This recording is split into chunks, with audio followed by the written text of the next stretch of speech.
come into conflict with high ideals of life. Justice is one of the positive attributes of the Almighty Allah Sallallahu Alaihi Wasallam.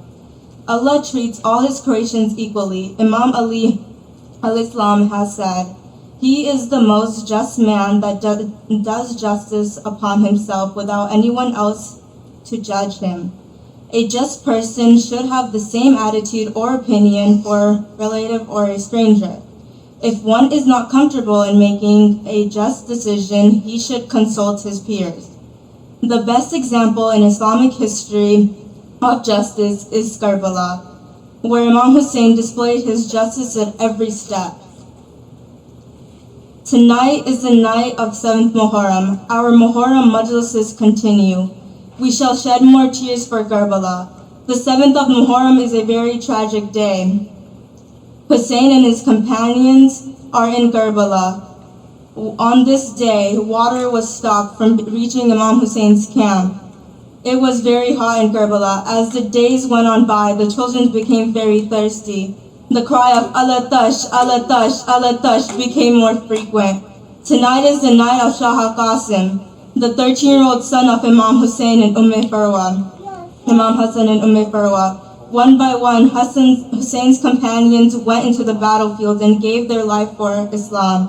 They all became martyrs, Shaheed Karbala. By Zohar time, Imam Husain was left with only his family. The companions of Imam Husain, while they were alive, did not let Imam Husain's family go to the battlefield. Few were left now. Qasim took permission from his mother, Farwa, to fight. Then he went to his uncle, Imam Husain, to ask for permission to fight. How can Husain give permission to his brother's son to die? How can he allow a young child to die? Qasim, you are young. Qasim, you are my brother's son. I have promised my brother to look after you. My darling Qasim, you are the image of my brother. You remind me of Hassan. No, Qasim, no, how can I allow you to die? Qasim was very disappointed. He went to his mother for help. His mother reminded him of the taweez his father tied around his arm. Qasim opened the taweez and placed inside, he found a letter of Hassan. Qasim was pleased to see the letter. He took the letter to his uncle Husain. Husain read the letter from his brother. Brother Husain, a day will come where Islam will need to be sacrificed. Husain, I will not be alive on that day. However, my son Qasim will be there. It was a wish if Qasim will represent me on that day. Imam Husain then said, my dearest Qasim, how can I stop you now? Go, Qasim, go. Imam Husain took Qasim to Bibi Zainab. Zainab, bring me Hassan's turban and abba. Husain dressed Qasim in Hassan's abba and turban. Look at Qasim. Doesn't he look handsome? He looks just like our brother Hassan. Tears flowed from Bibi Zainab in Imam Husain's eyes. The remembrance of their brother, a young child with adult weapons. Qasim was so young that the sword touched the ground as he walked. He could not mount his horse. Abbas, his uncle, helped him mount his horse.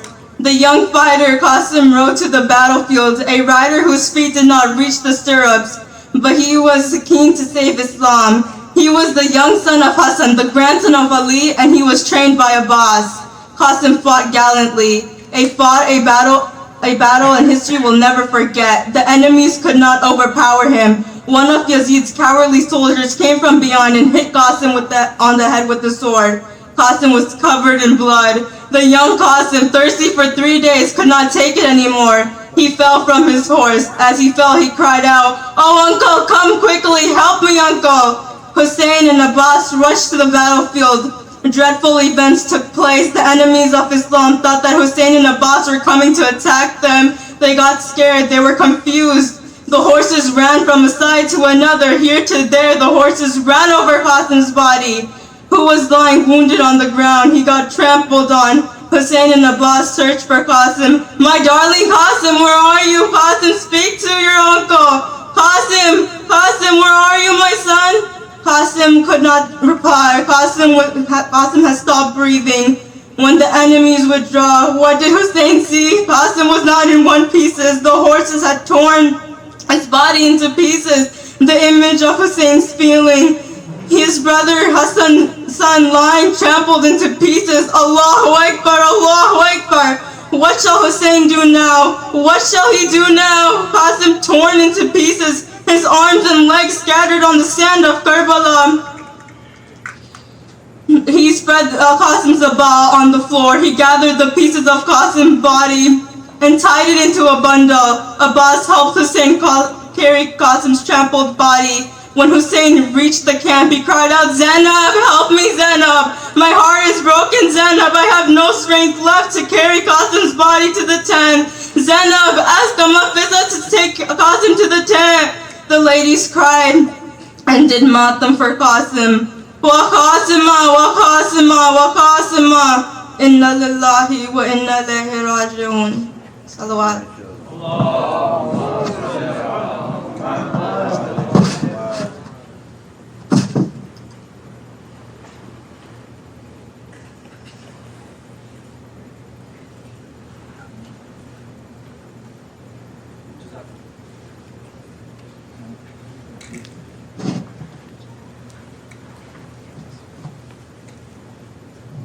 I request everyone to come a little bit closer to the member. Thank you so much.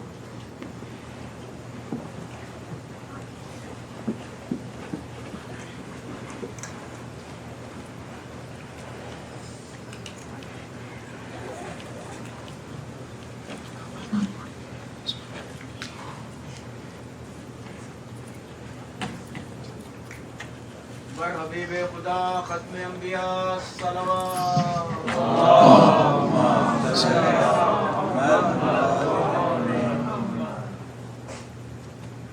Last night I received news of a mu'min in Pennsylvania who 2 nights ago when he came to the majlis of Abu Abdullah, he fell, he broke his hip, and last night he passed away.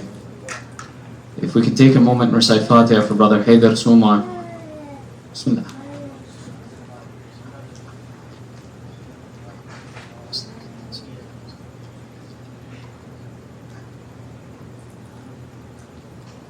May Allah accept his amal and our amal as well.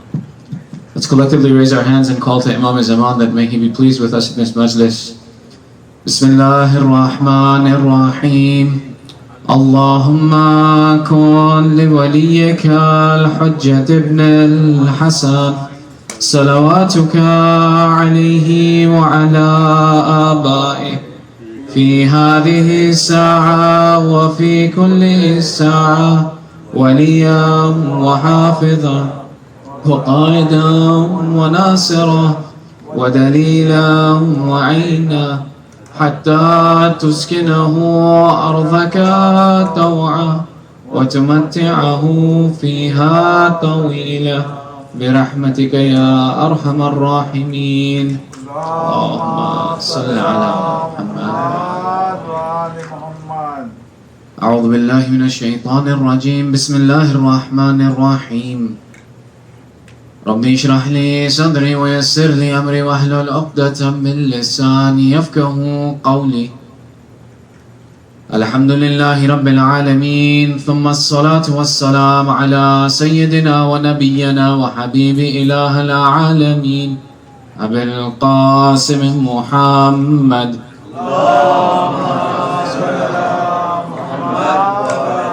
وعلى آله الطيبين الطاهرين المعصومين. أما بعد، فقد قال الله تعالى في كتابه المجيد: بسم الله الرحمن الرحيم. واعلموا أنما أموالكم وأولادكم فتنة وأن الله عنده أجر عظيم. صدق الله العلي العظيم.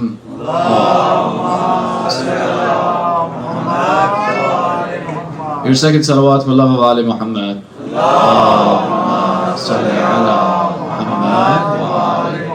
And your loudest salawat as condolences to the master of our time, Sahib al-Asr wa Zaman.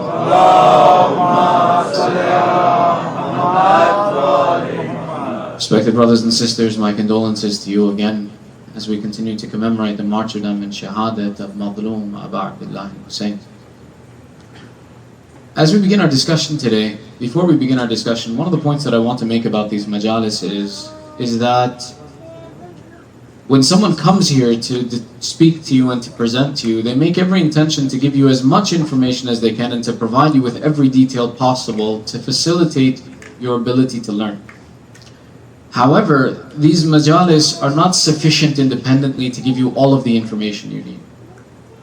This is but one aspect of the intellectual development we have to have for ourselves so that we can be good, upright supporters of the religion of Allah and followers of Ali Muhammad. For example, many times we start a conversation and while my intention, every speaker's intention is to give you all of the information that exists, it's not possible. We talked about, for example, Salat 2 days ago. Sayyid Khomeini wrote Adab al-Salat. Prior to that, he wrote Asrar al-Salat. Shahid al-Thani, 400 years ago, wrote Asrar al-Salat. These are voluminous books talking about Salat. How in a 40-minute lecture or an hour lecture can we discuss all of the content that's provided in these? Rather, what we do is we make an introduction. So, for example, one of the points on that lecture that I wanted to make and we didn't get to was the ability, for example, to mention that learn what it is you're reciting in your Salat. We spend so much time when we want to make a decision about a cell phone or even a flight that we want to take. Which airline is it going to be? How are their planes? How do they behave? What are they, what's the quality of the food that they provide? We look at all of this information for one flight. Or we take a look at all this information for a phone we're going to use for a year or two. You and I, we pray every day of our life 5 times a day for the foreseeable future, inshallah, until the day that we pass away. If the only learning we have about is Salat is what we were taught when we were children at the age of 10 and 9 and 7 or 14, how is that information supposed to be sufficient to last a human being his entire lifetime? It's illogical. That you can't count on having the focus and the depth and the knowledge of understanding as you have matured, but your knowledge of the subject that you are spending your time with every day hasn't matured. So we have to look at alternate means that it's not sufficient that you came to the majlis, you listened to the majlis, alhamdulillah, which is a great thing. But all this is designed to do is open your thought process to a direction of how I need to learn and focus my energies. When I have free time and I want to select something to improve myself, which direction do I point myself in? Maulana introduced us to a topic that was very interesting, it focused me. Now let me go search and see what's out there, what's the information out there, where else can I learn about this topic and information? We talked about yesterday, for another example, we talked about the aspect of being a part of society and working with our various community members who may be of Christians or atheists or even mu'mineen. However, the one point that we didn't mention, which should be an understood part, is that we don't unify with others on their terms. We unify with others on our terms. What does that mean? That means we don't sacrifice our identity to be a part of a community. One of the big things that happens as these months are coming up is Christmas parties. Christmas parties happen and there's alcohol there, there are other things there that are not a part of our faith. Don't feel obligated, and this is an example, I'm not just talking about the New Year's parties included in this, okay? Don't feel obligated that you have to attend, for the sake of unity, I have to be there, otherwise people don't think it's a nice thing. No, don't sacrifice your soul to please somebody else. The most valuable possession that you have is your spirit, your soul, your accountability to Allah. When you go to your grave, you go alone. Nobody goes with you. When Allah questions you on Yawm al-Qiyamah and you say, oh, Fulan bin Fulan did this, that's why I responded with this action, or I thought it was necessary, Allah's going to say, don't talk to me about other people, talk to me about you.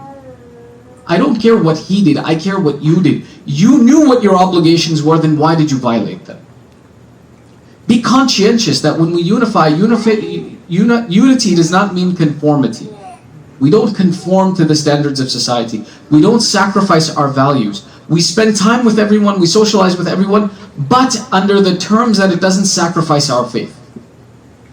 Which is why today's topic is also really incredibly important, and it comes from the narration. What instigated this idea is a narration of our Holy Prophet Rasulullah sallallahu alaihi wasallam. Our Prophet at one point in time, sitting with his companions, he says, I'm so upset with those future generations of youth who will come. And Rasulullah had this habit that he would inform the people about things that would come in the future. So the people sitting there, they turned to him, Ya Rasulullah, are you talking about the children of the atheists, the youth of the atheists, the polytheists, the Christians, the Jews? Who? He says, no, I'm talking about the youth of my ummah. I'm very upset with them. They say, why? Why would you be upset with them? He says, because of their fathers, who took it on their responsibility to only provide for their worldly needs and never educated them about their faith.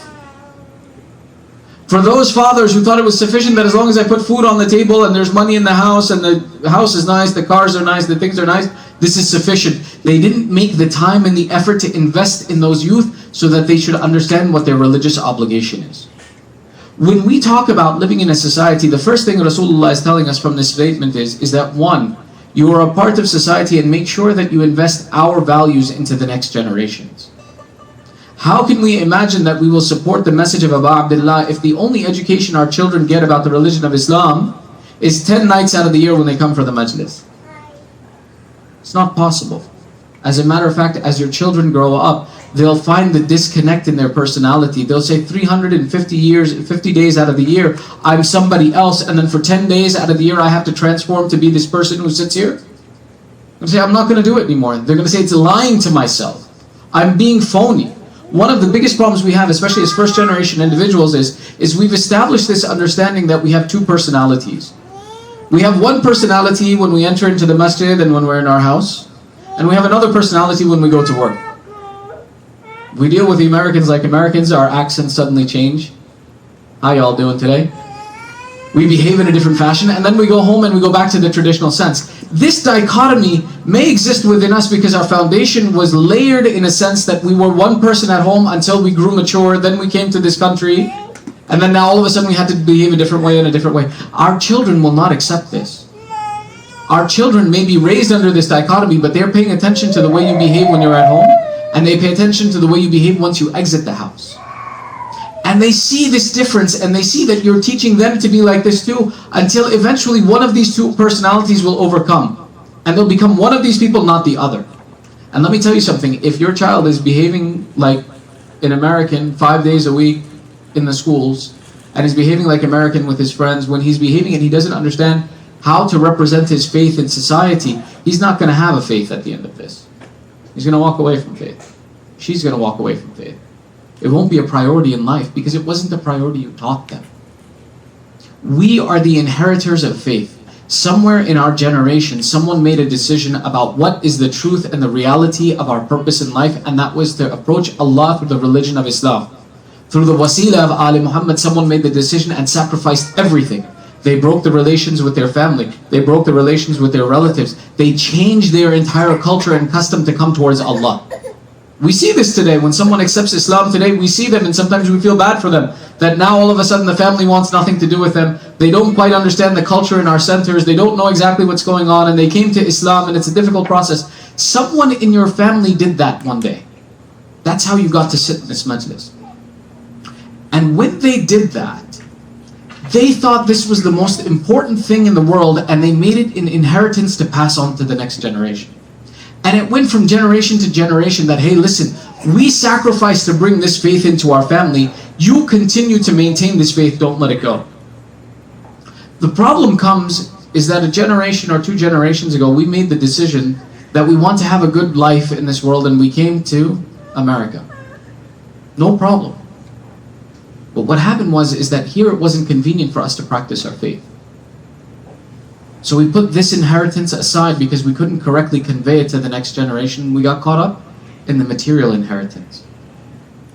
And we lost track of what's important. For us to truly be representative and associated with this revolution of Abu Abdullah, this faith has to be something we instill in our children from day one, and they see a continuation, a consistency in our character of who we are.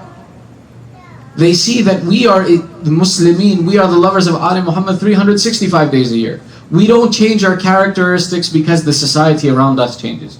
To this end, there are 10 points that I want to discuss with you today, majority of which come directly from our Holy Prophet, because if our Holy Prophet is criticizing us, he's also giving us guidance how not to fall into the mistake.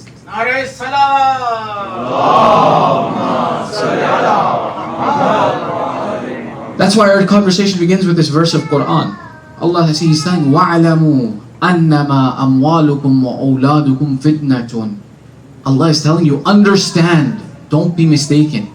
This wealth and these children are a test for you. They are a test for you. How are you going to succeed in the test? So then, when Allah is telling you He's giving you a test, He said, here is my Habib, here is my representative. He will teach you how to pass this test. And our Holy Prophet, he begins by saying, إِنَّ لِكُلِّ شَجَرَةٍ ثَمَرَةٌ. For every tree there is a fruit. وَثَمَرَةُ قَلْبِي هُوَ الْوَلَدِ. The fruit of your heart, the pleasure of your heart is to have a child, to have children.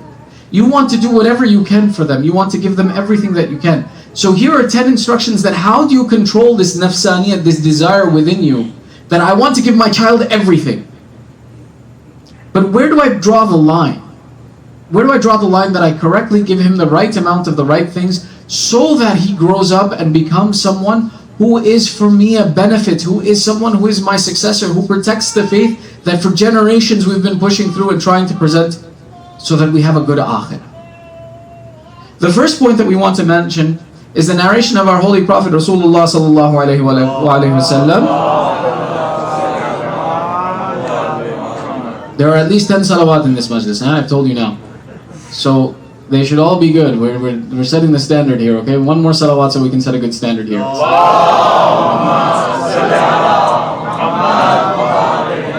قال رسول الله من كان عنده سبي فليتساب له. Our Prophet says, he says, for whoever has a small child should learn to behave like a child with him. When we want to raise and nurture our children, we have to have a softness in our character. We have to have the ability to be able to connect with them on their understanding level. Don't be harsh with children.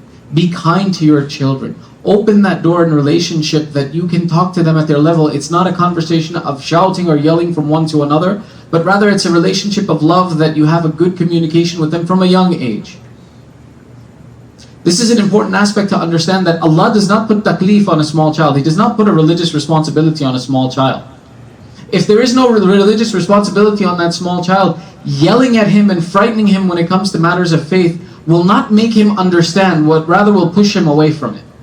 That we speak to children in a soft, kind manner. We educate them with kindness rather than with hardship, because when you're too firm with a child, he shuts down.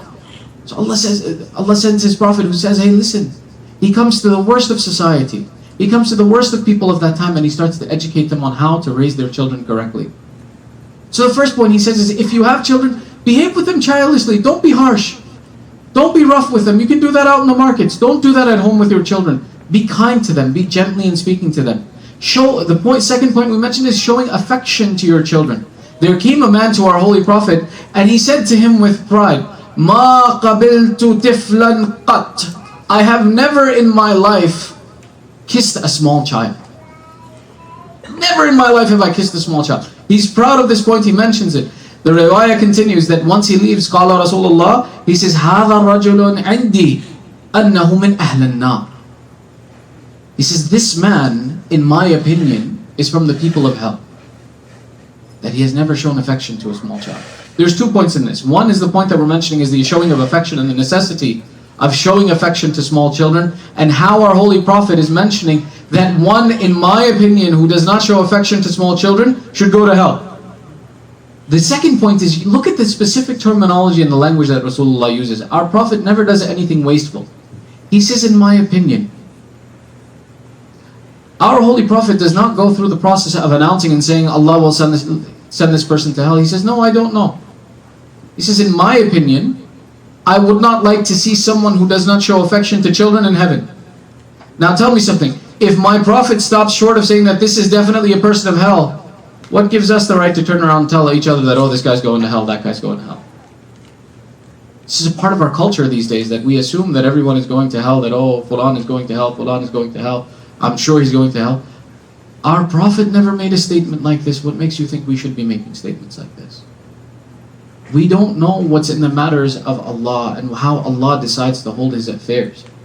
To such an extent, if you recite one salawat, I'll share a good narration with you.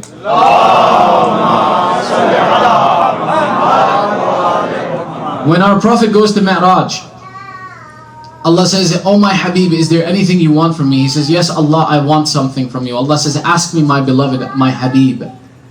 Rasulullah says, Ya Allah, on the day of Qiyamah, you will amass all of your creation, all of the children of Adam in one place, and you will take account from them. And you have promised that when you take account from them, you will expose their actions in front of everybody, the good and the bad.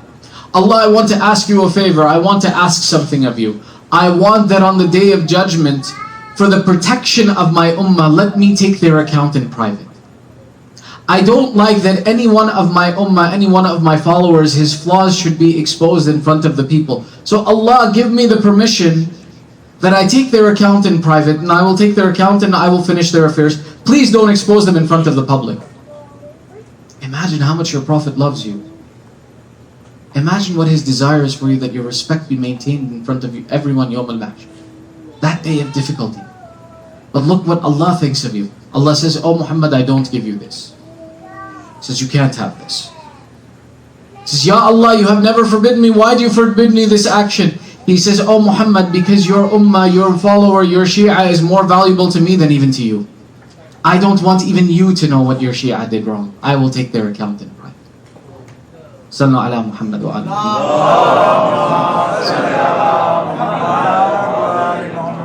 We see that this is how our Ahlul Bayt, how Rasulullah loved us, and this is how he's educating us, that show compassion to children, show affection, kiss them, hug them, let them sit with you, small children, spend time with them.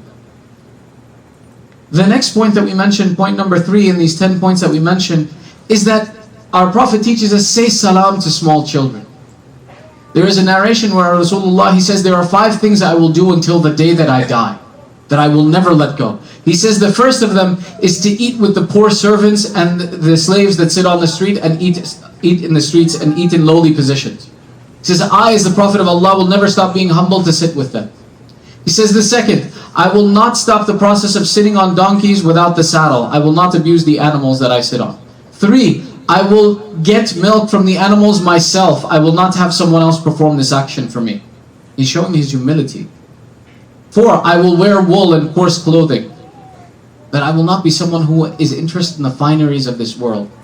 All 4 of these points are showing that our Prophet was not interested in the beauties of this world and the valuables of this world. Yet let me tell you something interesting about how magnanimous and how wonderful our Prophet was. Jibreel came to him 3 times in his life and said, Allah has given the keys of all of the treasures to you, O Muhammad, and they will not reduce anything from the reward you will get in Akhirah. You will be given the best of reward anyway. You can have all of the wealth in this world. Allah has commanded me, O Muhammad, if you say the word, I will turn all of Medina into gold for you. Just say the word, I'll do it. And it won't affect your status with Allah even an ounce. Prophet said, I don't want this. I don't want this dunya. This is useless to me. This is worthless to me. All I want is Allah to give me enough food so that I have the energy that the next time I want to eat, I call to Allah that He give me more food in my life. I don't want valuables. So these 4 points are associated with his demonstrating that he is someone who is humble in this life and does not want the fineries of this life. The 5th point he says, and I will make it my habit to say salam to small children so that it becomes a practice in my ummah after me. He specifies this 1 point, so that it becomes a practice amongst you.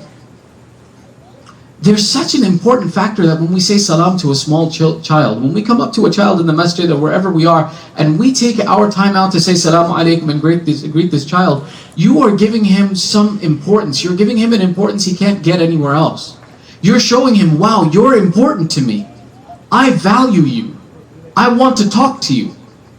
You're switching the focus of that child. Up until now, that child has been looking up to individuals that are either on TV, are sports players, are singers, are some form of media, popular media figure that they're present in society, because that's what everybody else looks up to. All of a sudden you come and you show importance to that child. You show him that you value him, that you value his interest. All of a sudden he's interested in your opinion. Think back on who made you who you are as a person today. Yes, your parents changed you and made you a better person. But there were also people who took interest in you when you were younger. And when they took interest in you, you suddenly became interested in impressing them. You wanted to be a good person in front of them. You wanted them to think well of you. When you take the opportunity and the time that these children are running around wherever they are, and you stop them and you have a conversation, Salamu alaikum, how are you? What did you do today? You open a door of communication that is going to change the perspective of that child's life from focusing on media to focusing on individuals in a society that he can follow and learn from. You open a door that, wow, this person thinks I'm important. This person wants to talk to me. This person values my time with him. That's a huge change for a child. Now whenever he sees you, he wants to look good. He wants to do the right things that you're watching. He doesn't want to make a mistake in front of you. He doesn't want to do something inappropriate in front of you. These aspects make a big difference of starting to change a child's personality to follow the religion of Ahlul Bayt, because now he's looking up to you. He's not looking up to a sports star. He's not looking up to a basketball player, a football player, a Rockets player, right? He's not looking up to them. He's looking up to you. That shift in that focus is very important, that you give them someone to focus on. Youth groups are fantastic. They're great. Having a youth group is great. However, it doesn't take the place of this one-on-one interaction. A one-on-one interaction with a child really shows him something. To a child, you're a person who has your own cell phone. You have a car. You have a job. You have money. That's fascinating to a child. And now all of a sudden, you who have all of these things and could be doing anything with your time, you want to talk to him or her. That's powerful. It's very powerful. That's leading by example. That's what our Prophet is teaching us, that lead by example when you interact with these children. The fourth point that we mentioned, and here we'll share a narration from our sixth Imam, Imam Ja'far as-Sadiq alayhi salam, is associated with keeping your promises to children. We see in the Quran the importance of importance of promises, where Allah says, "Awfu bi ahdi, innal ahda kana mas'ula." Be honest and sincere with your promises. Keep your promises, because your promises are something that Allah will hold you accountable for. Sometimes when we deal with children, we say things that, okay, fine, just to get them off of our back, right? You know, they ask 1,000, okay, we'll eventually do it. I promise we'll do it. Teach a child to be true to his word by showing him sincerity and honesty and accountability in your word to him. We see the statement of our sixth Imam when he says, تَعَلَّمُوا الصِّدْقَ قَبْلَ الْحَدِيثِ. He says truth is so important to you that make sure you teach and you learn truth before you learn to speak. Don't speak unless if it's truthful, especially to a child.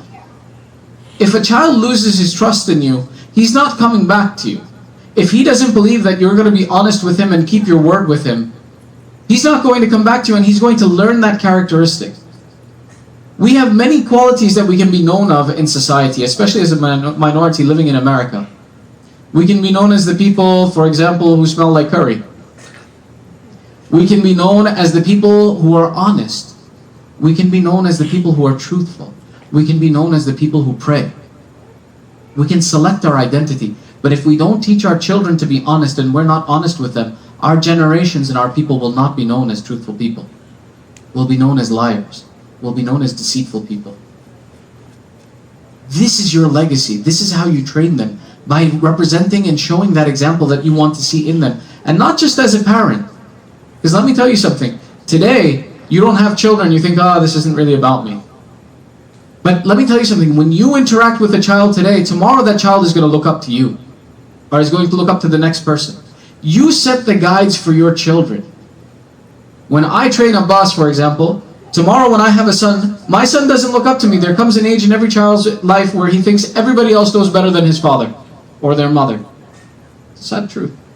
If you haven't put someone else in place who has good character that your child can look up to instead of you, he's going to look up to people who don't represent good qualities and characteristics. He's going to trust them before he trusts you.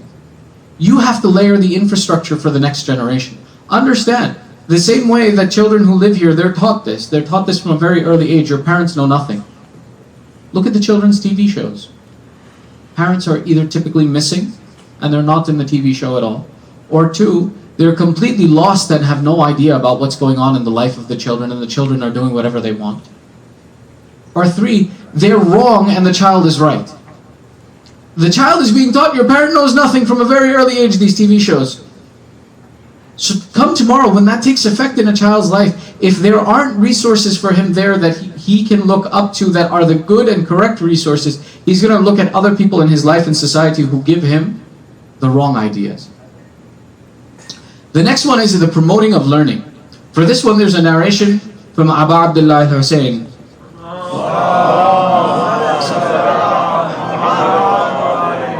Imam al-Husain in his life took care of his children and the children of Imam Hassan alayhi salam.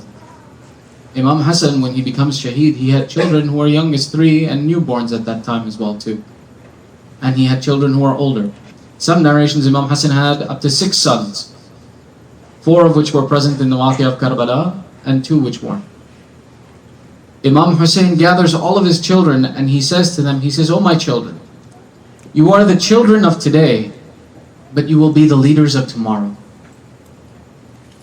You will be the leaders of tomorrow. So I tell you, for you to be a leader, you need to have a good education. So I want you to pay attention when you go to school and when you sit with the teachers, that you memorize every word that they teach you and you learn everything that your teacher has to teach you."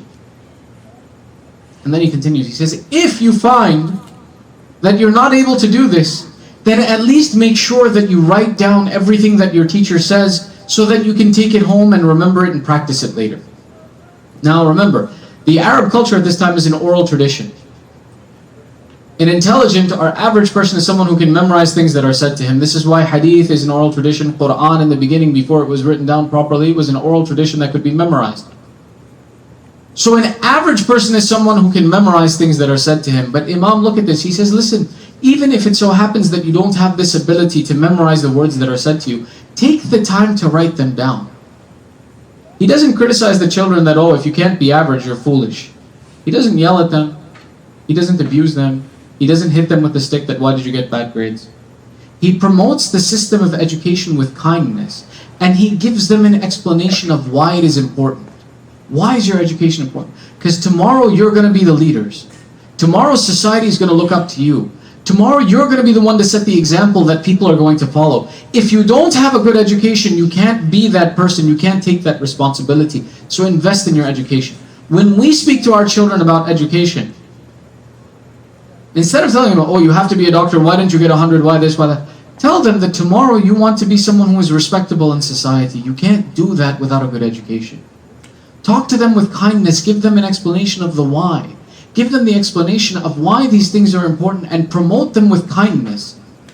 Sometimes a child makes a mistake. Instead of yelling at him and chiding him for the mistake that he makes, give him the confidence to get back up.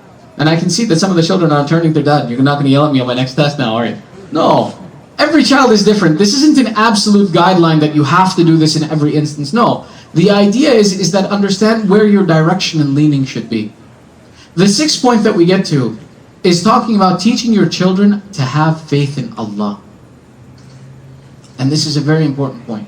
When we talk about the aspect of having faith in Allah, one of the ulama of Qum, in a book that he writes about child rearing, he brings out a point. He says there was a time in communist Russia where communist Russia didn't believe in organized religion. It said organized religion is a bad thing.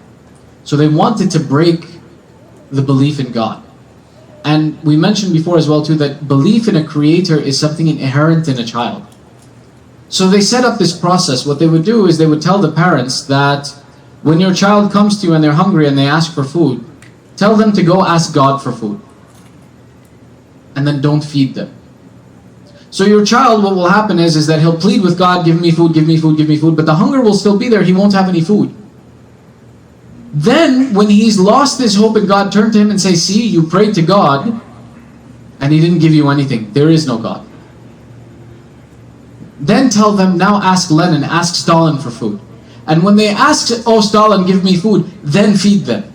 And teach them that religion has nothing, and this communism, these leaders of ours, they have everything to give you. In this way, their intention was to break the system of support and faith in the lives of the people who lived in Russia at that time. And it's an incorrect logical process to begin with anyway, because Allah created a wasila, the parents, to provide the food, and the parents are the ones who on behalf of Allah should be providing it, but they were the ones who were misguiding the children instead of guiding them. But within this example is a lesson for us, that teach your children to have faith in Allah in every instance. Whenever they want something, tell them to ask Allah. And when you provide it for them, tell them before you enjoy it, thank Allah. Allah created a wasila, whether it's me, your mother, your father, your grandfather, your grandmother, your aunt, your uncle. Allah created a way for you to attain this bounty. But it was Allah who gave it to you, not us. By building that process of faith from a young age, that whatever a child needs in his life, it is Allah he has to ask for. It is Allah that he has to build a relationship. You begin to build a system of trust and yaqeen and reliability that this child has in his heart, that there is faith and I need to have faith in God, that everything is in the hands of God and nothing is in my hand.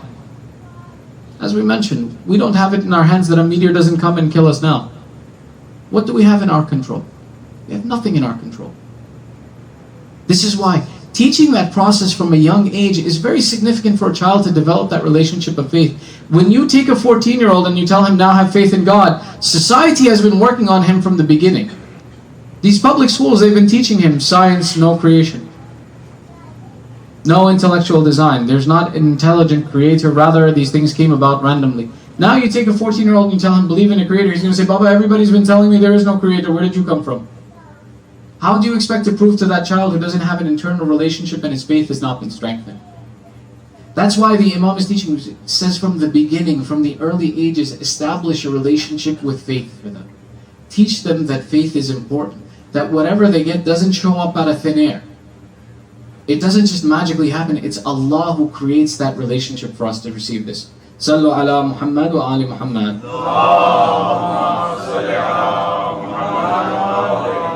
We're up to our 8th point, if you're still with me. You guys are still with me? Everybody's awake? Sallu ala Muhammad wa ali Muhammad.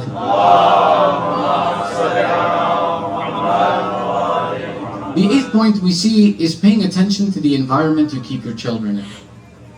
Amir al-Mu'mineen, he makes a statement, he says, قَلْبُ الْحَدَثِ كَالْأَرْضِ الْخَالِيَةِ مَا أُلْقِيَ فِيهَا قَبَّلَتْ. Amir al-Mu'mineen says, the heart of a child, the heart of a young person, is like untilled or unplanted fertile soil. Whatever you throw in it, he accepts. To this end, we have to pay attention to the environment we keep our children in. Who do they socialize with? Who are their friends? What are the things they're watching on TV? Make sure that you create the resources they need to have good friends in their life. That they have good friends who will guide them to the right path, who share your values, who share your thought process. And not people who are, for example, going to teach your child to stand up against you and to disbelieve in your faith, to disbelieve in all of these things. To that extent, it's nice to have and it's good to have acquaintances in our schools. But make sure your children understand, we are different. We don't share this faith. Our faith is different. Our responsibilities are different. To that end, if you're not providing them with resources who will plant good things in their heart, who will be the ones to show them how they need to behave in society, they're going to learn from other people. There's a very common saying that says that a child learns more outside of the classroom than in the classroom. Your children's education is more outside of the classroom than inside of the classroom. Classroom is there. They're going to teach some things. But the environment your child is in is going to influence that child more in his thought process than the teacher itself. Concentrate on creating an environment that supports the personality you want your child to be. Concentrate on providing him those resources. As we mentioned, it's not sufficient. Rasulullah is not pleased with the parent who only focuses on providing the material aspects that a child needs. You need to provide those cultural and the characteristics that you want. And if you're not providing them, someone is. That child's not going to keep waiting for you that when you're ready to teach me, then I'll learn how to behave. Someone's teaching him or her. And that's why you have to pay attention to the environment. Create that environment. It's not easy. But that's the thing. When we made the decision to come to this country, or we were born in this country, we have 2 options. Either one, put in the work after you leave the job to invest in your children and to provide the environment that they need, or 2, go to a place where you can concentrate on working and the culture and the environment has already been established to raise your children as mu'mineen. And there aren't many places like that, but there are some. But that's the decision we make. If we want to live here, we won't be excused in front of Allah. Oh Allah, I'm sorry I didn't raise my children while I was providing food for them. We'll say that's not sufficient. Providing food for them was my responsibility. I created them. I provide food for them. Your job was to give them character. This is why our Holy Prophet Rasulullah sallallahu alaihi wasallam says the best of inheritance is character. The most important inheritance you give your child is character. Give them good character. When we take a look at it, for example, we see people who inherit large amounts of wealth. I'm sure some ideas come to your head of individuals in popular culture who inherited large amounts of wealth. What kind of character did they have? What was their behavior like? What were their manners like? What was their characteristics? Do any of us like their characteristic, those people who inherited large amounts of wealth? No. So why do we want to give that to our children?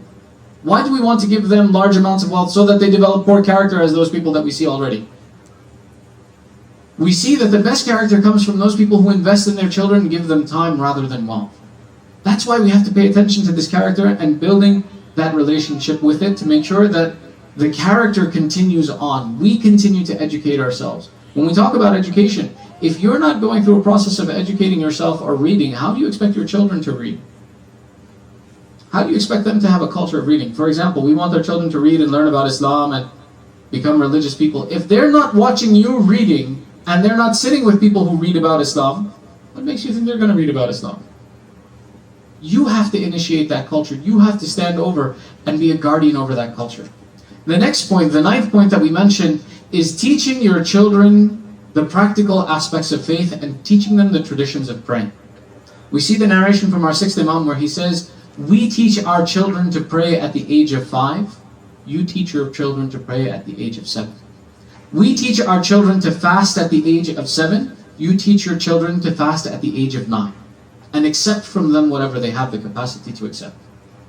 Now this is referring to the age of bulugh for boys. In the same case with girls, you want to start this process earlier. You want to introduce them to the aspects of faith, of how to perform this action on a day-to-day basis.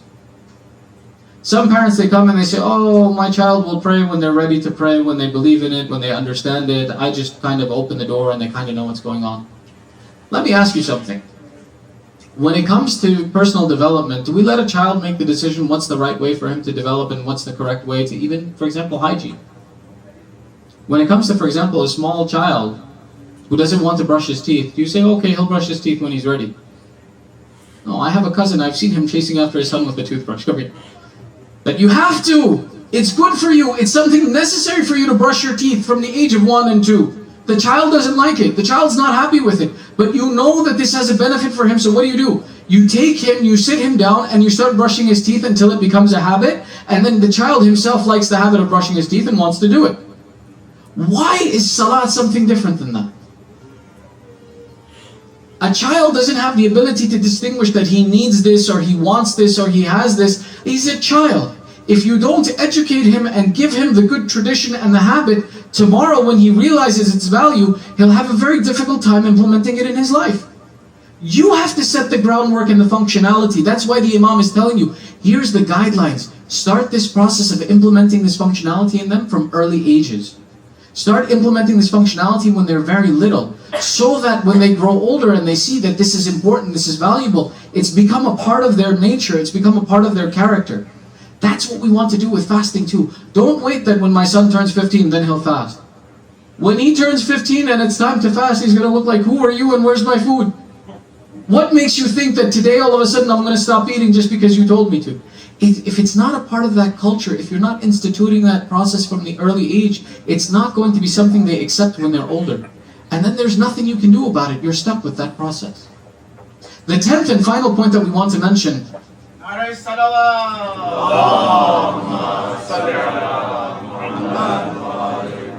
is a famous narration that we never really take to completion.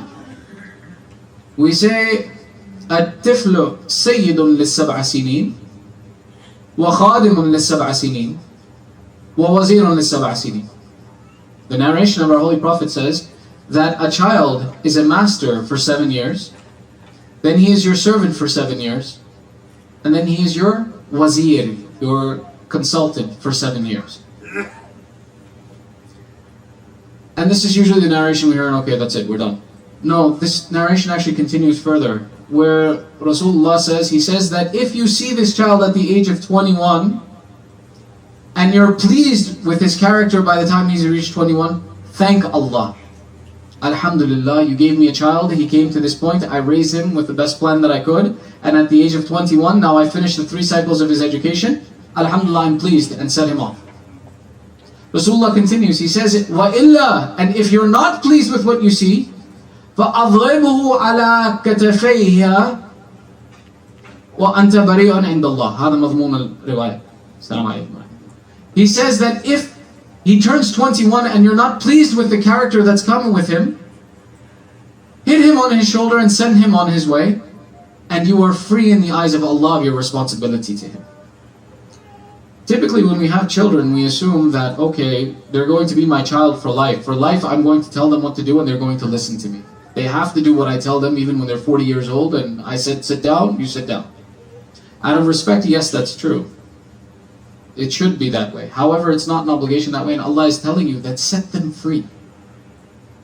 Don't lord over them for long periods of time. Give them their course of education and then let them make their decision. Let them go about their process and figure out where life takes them. Let them understand who they are as a person. You've laid the groundwork. You should set a plan for yourself that this is my child.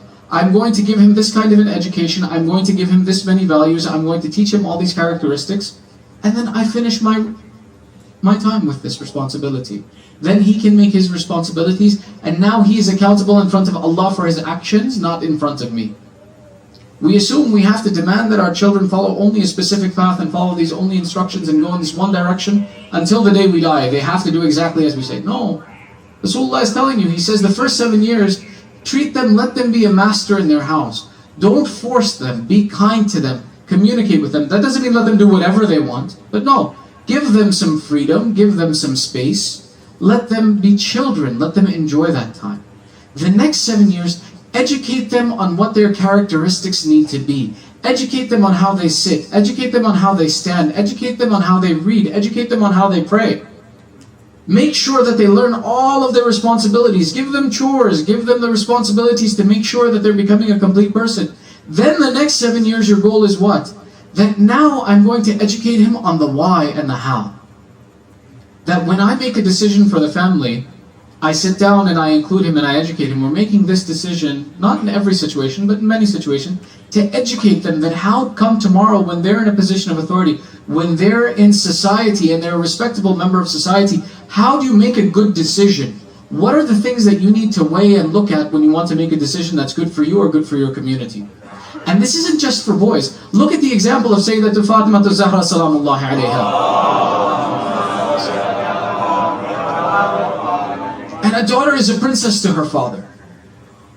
Every father loves his daughter to the extent where she is his princess. But the relationship between Rasulullah and Sayyidah Fatima is not simply a relationship of pleasure and whatever my daughter asks for, I give her. No, he trains her to be a part of society. We see the example when Sayyidah Fatima is called Umme Abiha, the mother of her father. Why? Because he involved her in the process of growing up and educating her. The first person Rasulullah would see when he came back from any mission was who? Fatima Zahra. The first person he went to go sit and see and discuss with was who? Was Fatima Zahra. When he would come home bloody from the way people would abuse him, who did he go to? He went to Fatima Zahra. So that tomorrow when Fatima became married, she was a personality who was a capable personality. She was involved in society. When she left her father's house and went to her husband's house, it's not that she went there and she had lived her entire life in peace and comfort, had no idea how to do work, and had no idea how to support her husband, had no idea how to take care of a household. No, she was well prepared because her father prepared her.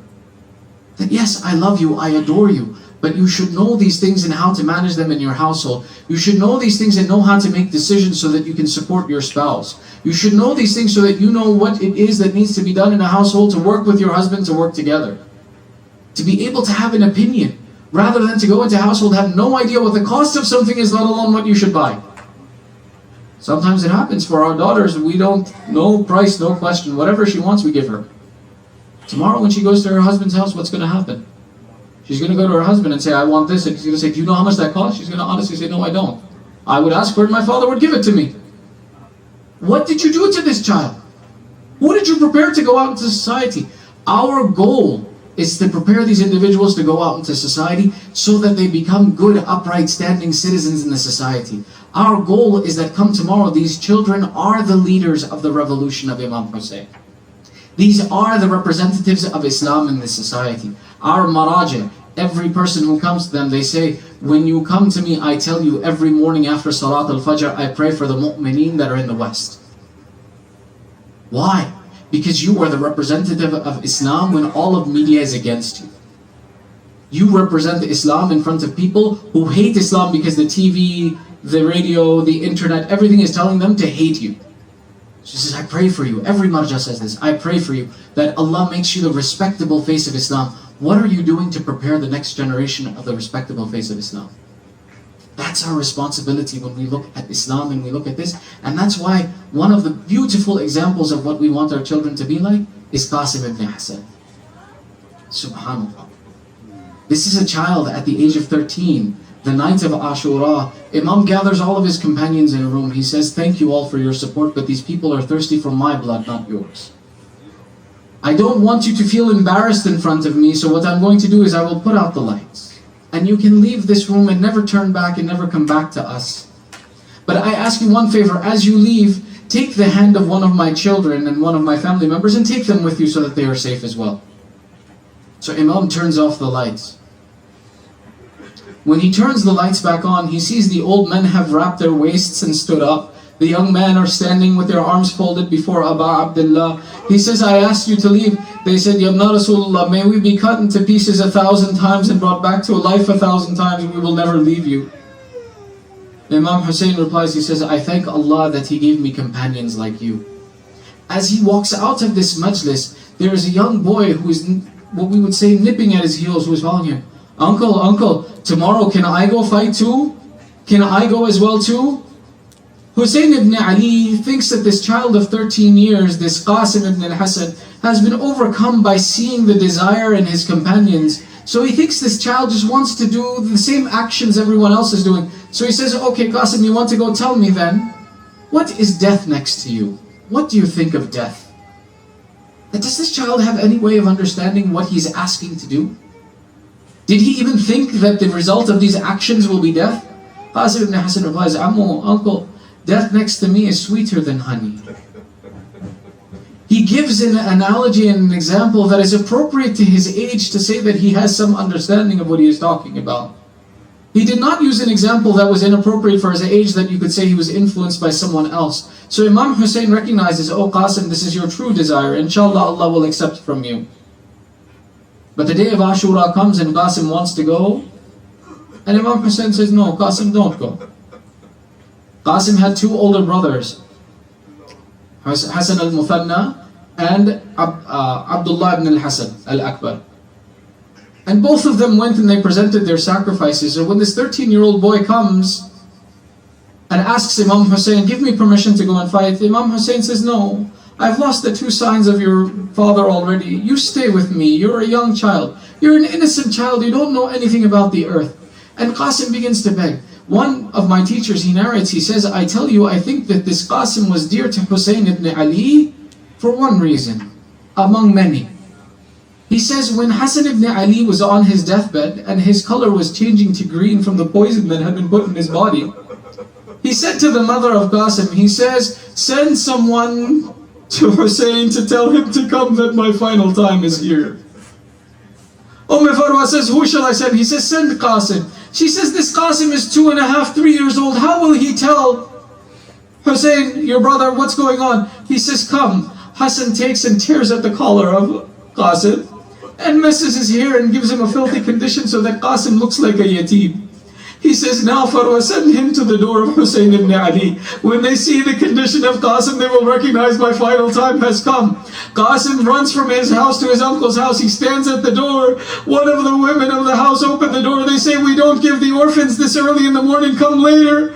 From behind, one of the daughters of Husain ibn Ali calls, this is our cousin Qasim who comes to us as an orphan. Some narrators write that this is the reason why, my teacher narrates, this is the reason why Qasim was very dear, that when on the day of Ashura he wants to leave, Husain ibn Ali says, no, you were my reminder of that day when my brother left me. You were that beautiful reminder of my brother Hassan. Eventually there is a letter that was written by Imam Hassan for this condition, that Qasim brings and presents before his Imam and says, see, now you are, definitely you must let me go. My father asked you to let me go. The letter writes, oh Mazloom Husain, this is a letter from your brother Hassan. When you should find yourself in a difficult condition and there is none left with you, accept this one child on my behalf as a charity for your protection. Imam Husain hugs this small boy, who from an age of 2 or 3 has been in the care of Imam Husain. He has such love for this child. We saw how he loved Habida, who became an orphan that day. How he stroked her head and said, today I am your caretaker. How do you think he kept Qasim the past 10 years as his own son? Qasim hugs Abu Abdullah, the two weep in their state of weakness. Mu'arrikhin write authentically, they said, we saw these two like a father and son, Husain and Qasim, hug and cry until the two became unconscious in the field of Karbala. I tell you, in the Waqia of Karbala, Qasim has a unique status. No one else did they describe what did the person wear when they went into battle. Yet this 13-year-old boy, they wrote, Qasim entered into the battlefield wearing a shirt, a cloak over it, and some sandals. I'll tell you why they write this about Qasim ibn Hassan. Because Qasim did not go do battle. What was done to Qasim was dhulm and injustice, that a child was sent into the battlefield without any protection. He was sent to go fight and he was not even given armor that would protect him. This child went and entered the battlefield and there was nothing to protect him but a shirt, and he walks in valiantly drawing a sword. One narrator writes, this young boy of 13 who had been trained by Abbas and was under the watchful eye of his uncle, when he enters the battlefield, Husain and Abbas stand in the back and Abbas says, Ahlan, Ahlan, come and see the training that I have provided this child. Come and see the war that our children make. Come and see the grandsons of Ali ibn Abi Talib, how they fight. One narrator writes that this child in this condition, without armor, without any protection, and some they even write he walked in without a horse. He walks into the battlefield. He kills over 35 of the enemies. And as he walks into the battlefield, they look and the enemy, they're astounded by this. Who sent such a small, beautiful child into the battlefield to seek death? Who sends such a small, beautiful child? They said that he looked like the first crescent of the moon. A description against the moon is considered a sign of beauty. This is why Abbas was known as Qamar Bani Hashim, the full moon of the Banu Hashim, because of his beauty. This Qasim was like his uncle, was beautiful to the extent where the enemy says, how do we strike such a small child who is so beautiful? He has no understanding of where he is. And Qasim showed them his innocence. Qasim, as he was fighting, at one point in time, the strap on his sandal becomes broken. The army of Yazid is thirsty for his blood. Qasim did not fear the army so much that he would not fix his sandal. He stops in the middle of the battle, puts down his sword, says, we the Banu Hashim don't like that we should be in a state where our items are broken. He begins to repair his sandal in the battlefield. One enemy, Amr al-Azdi, comes and he says, I should like that I kill this child and present his head to Yazid. They said, this is a small innocent child, what will you do to him? He says, watch me strike the child. Amr al-Azdi entered the battlefield. Qasim was kneeling on the floor fixing his sandal. Amr al-Azdi raised the sword, hit the sword in the head of Qasim ibn al-Hasan. Qasim called out, Ammu, I've fallen. Imam Husain, on the innocence of his nephew, in anger comes towards the battlefield. 72 companions he raised, now he comes for Qasim. The narrators write, when Husain ibn Ali approached, he found Amr al-Azdi kneeling next to the body of Qasim, putting the sword to the throat of Qasim. Husain ibn Ali became annoyed and angry. He raised his sword as Amr al-Azdi. He cut the arm of Amr al-Azdi. Amr screamed. The army of Yazid came to defend Amr. They trampled the body of Qasim in fear of Husain ibn Ali.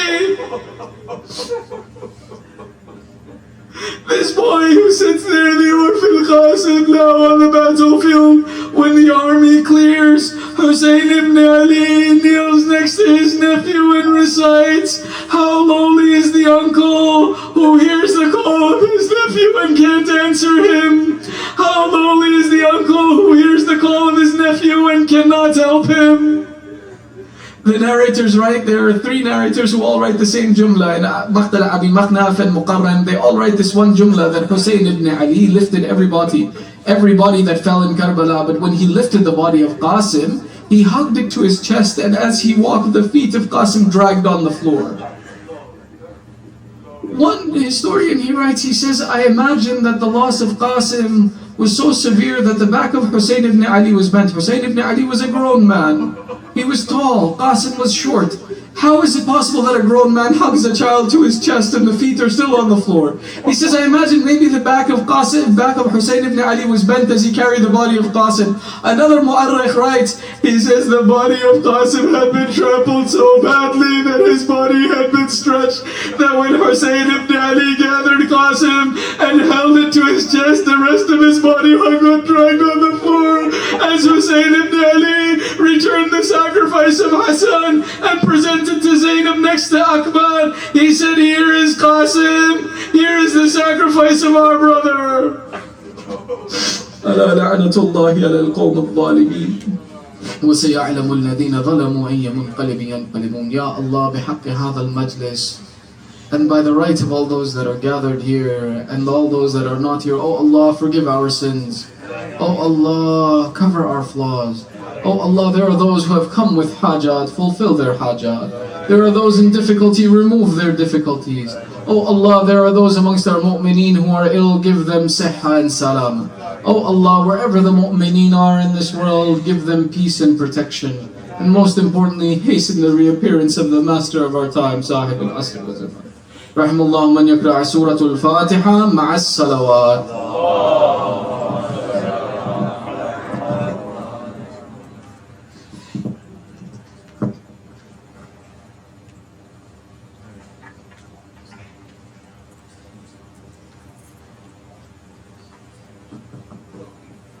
Assalamu alaikum. Just a quick announcement.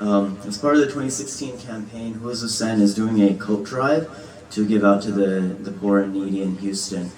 We are collecting gently used coats in a blue bin in the back, and at other various Imam Bargas, there's other containers that you can donate your used winter clothing for. We're also accepting monetary donations to buy new winter clothes for the homeless. Just read that message in Imam Husain through this effort. You may contact myself or Hani Naqvi, and in the sisters there's Mahin Virani and Qirat Naqvi. Or you can go to the Facebook event. There's a link and phone numbers for everybody. Thank you.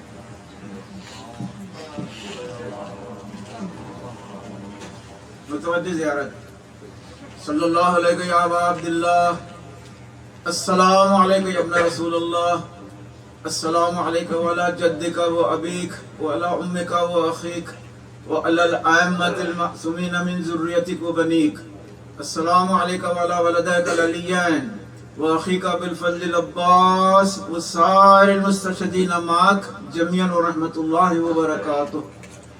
السلام عليك يا شمس الضحى ويا بدر الدجى يا علي ابن موسى أيها الرضا والآبائك وابنائك الطيبين الطاهرين. السلام عليكم ورحمة الله وبركاته. السلام عليك يا مولاي صاحب أشرف الزمان. السلام عليك يا شريك القرآن. السلام عليك يا إمام الإنس والجان. الأمان الأمان الأمان من فتنة الزمان. السلام عليكم.